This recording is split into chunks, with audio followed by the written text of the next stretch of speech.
Hello everyone and welcome back to another episode of D&D CR Exposed. On today's episode we are looking at the Troll from the Monster Manual 2025 edition.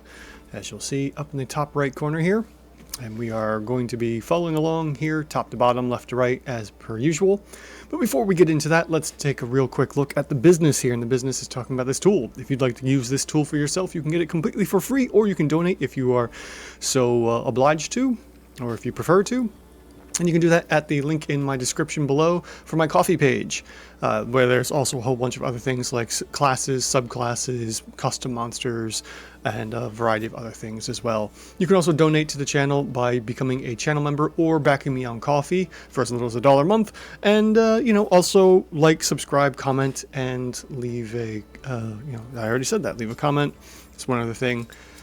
Share, yes, also share. So, with the business out of the way, and I know I've been doing this for way too long, drawing on for far too much time. Let's get right into it, making this as quick as possible. So, saving you time. Okay, we're looking at the Troll here, a CR5 monster. So we'll go ahead and make the change here, so that becomes a 5. And then from there, we are looking at, let's see here. 94 hit points, so AC 15.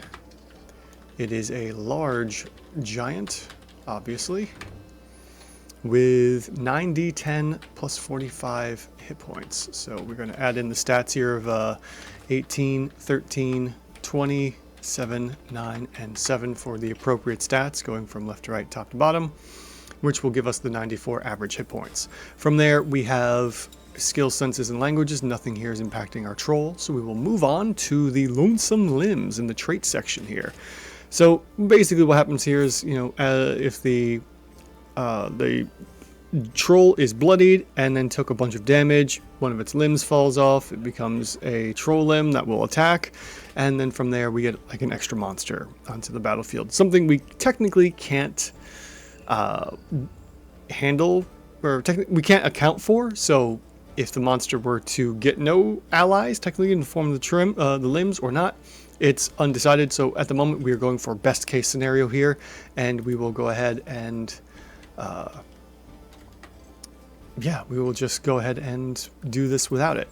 So from there, we're going to look at regeneration. Now regeneration is obviously very simple. We're going to come over here to our regen section, click on the button here, and apply the regen, which is 15 hit points at the start of each of its turns. So we're expecting an additional 45 effective hit points for every round of combat, and we only calculate for 3. Generally speaking, combat should end by then. From there, we're going to move into the action section, where we have the multi-attack of 3 rends, and our rend is +7, which means our definitely our strength is what we're using to make attack rolls here. We'll go ahead and add in the 7 there for that. And then from there, we will move on to the rend attack itself of 11 even slashing damage. And from that, we'll just simply add in the 11 here. We'll do the multi-attack. It doesn't really necessarily have to be done here, but I just do it for the sake of convenience and showing you what is done where. And then we just kind of throw that in. The other item here we have is the bonus action of charge, which we can do as a centaur here is seen. The troll moves up to half its speed straight towards an enemy it can see. Actually, this is not the correct charge. The correct charge, like the centaur, has damage. So in essence, this is aggressive, like the orcs. The aggressive orcs allow for, as a bonus action, the creature can move up to its speed towards a hostile creature it can see. So it's the same thing, just been renamed from aggressive to charge.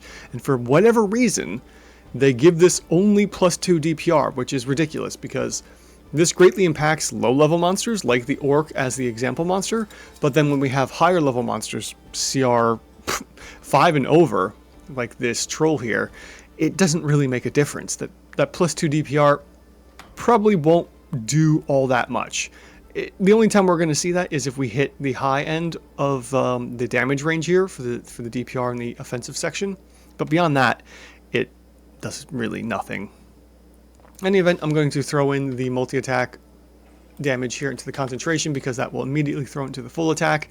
And we will see here that our monster is an even CR5 for our troll, not including any of the lonesome limb things that may or may not happen from the troll losing a limb or whatever. So if the troll itself doesn't lose any limbs, which just technically would make it, just make the CR encounter harder, or the combat encounter. Beyond that, we're not really too terribly worried about it. Although we do gain exhaustion levels, so if we only lose one limb, one level of exhaustion isn't a big deal because that's only affecting our skills. After 2 levels of exhaustion and becoming slower and losing a whole bunch of other things, that's when we can really start to worry about exhaustion levels. But in any event, there we have it, a nice and quick video of our troll for D&D CR, for D&D Monster Manual 2025. There we go. Perfectly balanced troll to use in your games at the proper CR level. Alright guys, thank you all so much for watching, and I will see you in the next one.